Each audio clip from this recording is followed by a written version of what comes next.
Yankai's Peak: when your hobby turns into your full-time job, and awards. Presented by Intel. When Kenny's son's latest solo project, Yankai's Peak, came out earlier this year, he never would have anticipated that the game would be selected to win the Best Sound Award from the Intel Level Up Developer Contest for its crunchy sound effects and atmospheric music. The announcement completely caught Son off guard, as sound design is usually the last thing he adds to his games. And he didn't think the audio in Yankai's Peak was all that special.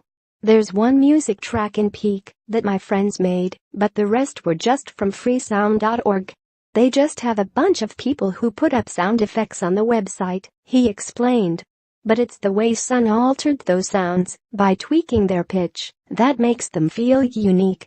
They work well with Yankai's Peak's meditative gameplay, where you move around a series of pyramids in increasingly challenging levels. It's sort of a spiritual successor to Son's previous puzzle game, Yankai's Triangles, which also sports trippy visuals and a love for all things triangular. Shapes happen to be a common motif in his work. When I start thinking of designs for games, I usually constrain myself by using a specific shape. So my first game had squares, then there were circles, and then triangles. For Peak, I wanted to do something in 3D, and pyramids seemed like a cool thing to try out," Son said. "I haven't seen many games based on triangular grids, so I figured that'd be an interesting thing to explore. At the time, I'd been playing a lot of Steven's Sausage Roll, which is a cool puzzle game that uses pushing mechanics in interesting ways. And I thought maybe I could transfer that into this triangular kind of gameplay." Above, Yankai's Peak has a simple but elegant aesthetic. When Son graduated from New York University a few years ago, he wasn't sure if he'd become a game developer. At first, the computer science major moved to California for a lucrative programming gig at a big company. But that turned out to be a mistake. The money wasn't worth dealing with what he described as an incredibly unfulfilling job. It was the worst 4 months of his life. Fortunately, things have become much better since then.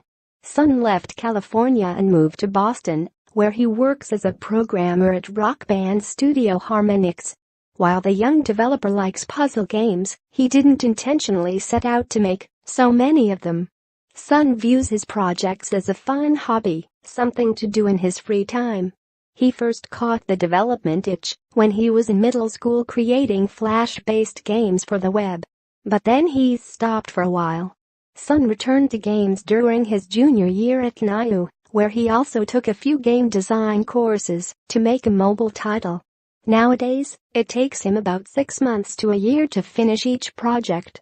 He likes keeping his scope small. He doesn't want to expand his team to more than 2 people, so he can finish them relatively quickly.